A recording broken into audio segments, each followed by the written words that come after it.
নমস্কার বন্ধুরা, আনন্দ কথায় সবাইকে স্বাগত। বিকেলে চায়ের সঙ্গে খাবার জন্য একটা সহজ রেসিপি আবার নিয়ে চলে এসেছি, যেটা কিনা বাড়িতে যা যা ঘরোয়া উপকরণ থাকে তাই দিয়েই বানিয়ে নিতে পারবেন। আজ আপনাদের বানিয়ে দেখাবো চিড়ের কাটলেট। চিনেবাদাম অল্প করে ভেজে নিচ্ছি। এখানে একটা গ্রেটেড আলু নিয়ে নিয়েছি। এবার দিয়ে দিচ্ছি আমি এর মধ্যে ভেজানো চিড়ে। আপনারা পাতলা চিড়েও নিতে পারেন, মোটা চিড়ে যেমন ইচ্ছে তাই নিতে পারেন। দিয়ে দিচ্ছি গ্রেটেড গাজর, দিয়ে দিচ্ছি কিছুটা মটরশুঁটি, দিয়ে দিলাম কিছুটা বাদাম ভাজা, অল্প ধনেপাতা কুচি, দিয়ে দিচ্ছি স্বাদ অনুযায়ী নুন, দিয়ে দিলাম লঙ্কার গুঁড়ো। আপনারা চাইলে এতে চিলি ফ্লেক্স ব্যবহার করতেই পারেন, কিন্তু আমি এখন চিলি ফ্লেক্স ব্যবহার করছি না। আমি লঙ্কার গুঁড়ো ব্যবহার করলাম একটুখানি ঝালের জন্য। চিলি ফ্লেক্সে ঠিক অতটা ঝাল ঠিক মতন হয় না, তাই করলাম না। আচ্ছা, পেঁয়াজ কুচি ব্যবহার করতে পারেন। পেঁয়াজ কুচির বদলে আমি এখানে ব্যবহার করছি অনিয়ন পাউডার, আর দিয়ে দেব লঙ্কা কুচি। শেষে ওই ট্যাং যেটা হয়, একটুখানি খাট্টা টেস্ট আনার জন্য এর মধ্যে দিয়ে দিচ্ছি আমচুর পাউডার। চাইলে আপনারা এর মধ্যে চাট মশলা দিয়ে দিতে পারেন, চাট মশলা দিলে পরেও টেস্ট ভালোই হয়। এই সমস্ত কিছু দিয়ে এটা এবার ভালোভাবে আমরা মিক্স করে নেব। মিক্স করে নিয়ে তারপরে ফেরত আসছি বন্ধুরা।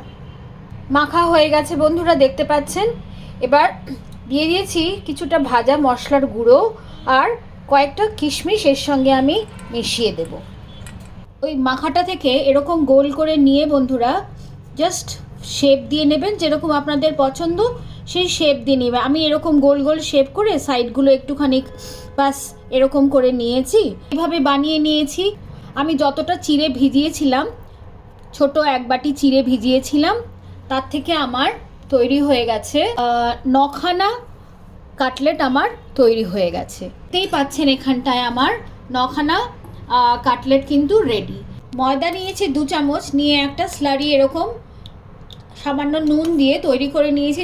নিয়ে এবার সিম্পল এরকম জাস্ট এই কাটলেটগুলোকে এরকম ডিপ করে নিয়ে ব্রেড ক্রাম্বসে ভালো করে কভার করে নিয়ে আমি এটাকে এবার রাখবো।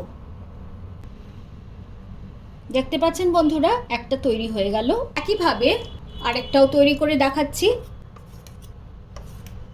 স্লারিতে আপনার কাটলেটটা জাস্ট ডিপ করে নিতে হবে।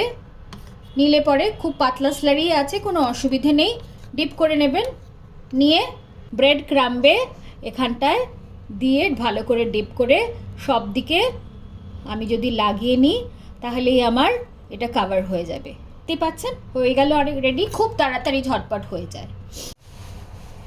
সবগুলো কাটলেট তৈরি করা হয়ে গেছে বন্ধুরা। এবার বাস ভেজে নেবার পালা।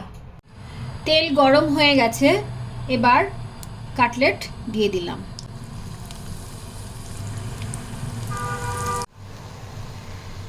বার করে নিচ্ছি, ফ্রাই হয়ে গেছে। আবার আরেকটা দিয়ে দিলাম, ইয়েতে ভেজে নেব এবার পরেরটাও। গরম গরম চিড়ের কাটলেট রেডি অ্যান্ড সার্ভড। একদিন আমার মতন বানিয়ে দেখবেন বন্ধুরা, আমার মনে হয় আপনাদেরও নিশ্চয়ই ভালো লাগবে। সস দিয়ে সার্ভ করুন, আর চায়ের সঙ্গে এটা বিকেলবেলা একদম জমে যাবে। কে কোত্থেকে দেখছেন নিশ্চয়ই জানাবেন আমাদেরকে। ট্রাই করুন এই রেসিপিটা। আর ভিডিওটা দেখার জন্য তো অনেক অনেক ধন্যবাদ। পাশে থাকবেন, আর ভিডিওটা লাইক করুন, শেয়ার করুন, আর সাবস্ক্রাইব করবেন তো খুবই খুবই ভালো লাগবে। সুস্থ থাকবেন, ভালো থাকবেন। অনেক অনেক ধন্যবাদ।